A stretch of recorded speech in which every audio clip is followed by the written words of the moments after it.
यो मिथिलावासी सब ठीक ठाक ना ठंड है कि नहीं अहाँ सबके इम्हर तो देखियो हमरा सब इम्हर बहुत ठंड है। देखियो पूरा व्यवस्था है तो भेल गेलै है। आ बाँस केना एलै है राज?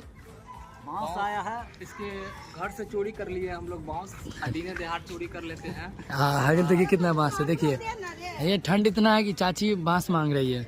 मगर यहाँ पे जरूरी अपने बहुत है ठंडा का। इधर देख सकते हैं बादल है। बांट देते हैं हम लोग। अभी 3 बाँस दे दिए हैं, 3 बाँस जा चुका है। तो आप सबके इधर कैसे ठंडा है तो कमेंट करके जरूर बताइएगा। और भाई मज़ा तो बहुत ज़्यादा ही आ रहा है इधर।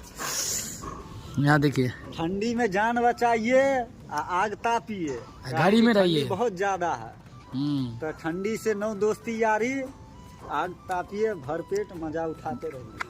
हम मॉडल भास्कर को फॉलो कीजिए। हम मॉडल भास्कर। क्या दोस्त ठंडी है? ठंडी इसीलिए उसका व्यवस्था है। पहले देना पड़ता है, उसके बाद आग आप ताप सकते हैं।